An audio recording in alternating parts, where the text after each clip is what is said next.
Hi, I'm Kevin, And I'm Amanda. and we are serving up All that jam.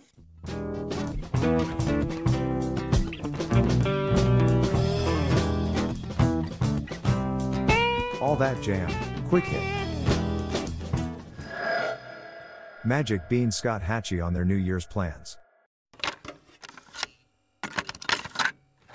And there's nothing wrong with like the word formulaic. I know has like very negative connotation. Like, there's nothing wrong with that, but it is a totally different vibe. Like it's just going to give you something But different for sure. sometimes you want that. I went and saw Soccer Mommy, and she did her 60-minute set and her 10-minute encore, and that was it. And three other bands played, and I loved every minute of it. And I know the next night she played the same 60-minute set, 10-minute, that was her shtick, but it was fantastic. But that's what I was signing up for, and I was also not going to see her 2 nights in a row, which is what the jam band thing. Yeah. Sometimes I do get jealous. I mean, we have friends in more traditional bands that get to play the set, and it always crushes and the banter is always perfect because they know exactly what's going to happen and I'm always sometimes I'll watch them like, oh, I would love to do that, you know. But then they'll say the same thing. It's, oh man, I get so bored. Like 10 shows into tour, like sometimes I can't even feel it anymore, and you get to feel it every night. And I'm like, you're right. So there's always both sides of the coin for sure. We prepare. We're ready, but got to leave some of it up for chance here and there. We're prepared, that's for sure.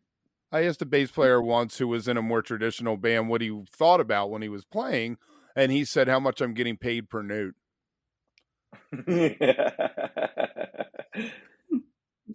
So there's your answer. We had a buddy who was working in orchestra, one of our musical friends, and he started he got so good at playing the same thing every night. It was in the orchestra pit for a play that he started reading a book while he was playing music, which sounds like impossible, but I guess once you've played the same thing a million times, you can read a book while you work. So, Well, so that does. I mean, you all have a 3-night run coming up out here at the Globe, right, for New Year's. I mean, I know yeah.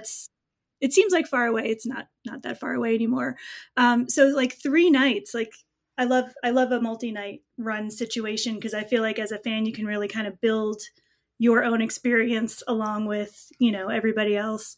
Like, do you Yeah. approach that differently, like, or is it more just kind of like we're here, we're settling in, like we don't have to load out every night, we can kind of just enjoy the time. I think, yeah, we'll definitely approach it differently in the way that we'll put in extra time to have new covers, special moments. That's the run is deserving of that. We'll do some time putting together probably like a New Year's moment and stuff, but then we'll also leave a lot up to chance, and a lot of the cool part about it is just feeling it naturally ramp up and like kind of picking up from where you left off last night. So sometimes like on the first night or first set of the second night is the third set, and you're going fourth set, fifth set. So you kind of don't need to like, sometimes the first set will be a little slower than the second set. It's like on multi-night runs, you just keep going up. So you can just pick up where you left off. And that's something we love. And I grew up going to multi-night runs, and we had a talk as a band, and with our team last year where we had played our biggest show at the Ogden, and it was such a huge moment for us, and we've always wanted to play such a big venue as a headliner. And but then we were like, but then when you get to those big venues, you have to start sharing the bill with other bands. So now you're only playing 60 minutes.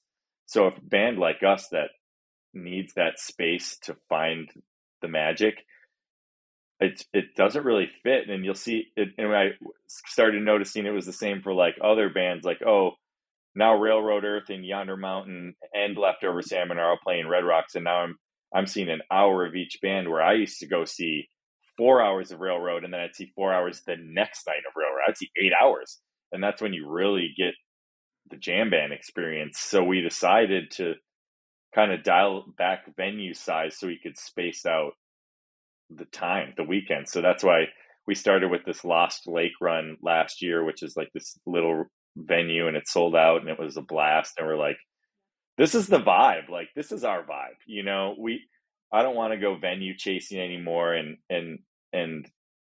I just want to like do what we want to do. And we want to do 3-night runs. So Globe Hall sounds perfect for us. It'll be nice and packed and intimate, and that's the new game plan for the Magic Beans, is just trying to create a better experience for our community and not try to like chase career moments or try to move into rooms that don't bespoke our mission statement and whatnot. What about so no repeats over 3 nights? No way. Who do we look like? Amateurs over here? Come on. All right, well, let me ask you about song lists. When you're out on tour, you're on the road now. Do you guys have a spreadsheet? You got a binder? Who writes the set list? I write them. I don't have a binder. I know all the songs. We don't repeat songs out here 2 nights in a row. I'll sometimes, for Burlington, we did Halloween last year, so I pulled up the set list last year to make sure we're not doing too much of the same stuff, but I'll repeat songs year apart and stuff. Yeah, I'd say the only hard jam band rule we do is not the same song 2 nights in a row. And if you're doing a run at the same venue, hopefully you can do no repeats. Our hardest one was 4 nights at Steamboat, and that's 8 sets. We had to do no repeats, and we made it. We just had to play one song for a whole set. There you go. Are there openers and closers? Like in your head, are certain songs always going to be openers and certain always going to be closers? Not always, but there's definitely ones really prone to be. I wouldn't say we're like character 0, end of show, always like Fish sometimes, but there's a few ones where I'm like, this is the right way to. For me, it's more kicking off the show. I'm like, there's a few songs where I'm like, these are just ones I feel comfortable playing. I feel like we settle in. I think the tempo is right where I can keep my breathing regular and I'm not getting, because if you get disheveled or in the first song, you're gone for the whole set, in my opinion. Kind of, it's hard to like bring it back. So I like to get my bearings on stage, you know, believe it or not, I still do get a little nervous sometimes, or at least, you know, there's people staring at you. It's like, you got to build that confidence, feel like you're crushing it, and then kind of play the more complicated songs or the ones where you have a feature or whatever. So definitely. If you are enjoying All That Jam, please like and subscribe to our social media channels at All That Jam Pod on Twitter, Instagram, and Facebook, or visit our website, allthatjampod.com. Make sure to sign up for our email list and tune in every week for new episodes. Also, look for full interviews on our YouTube channel. And remember, stay beautiful, but don't stay underground too long.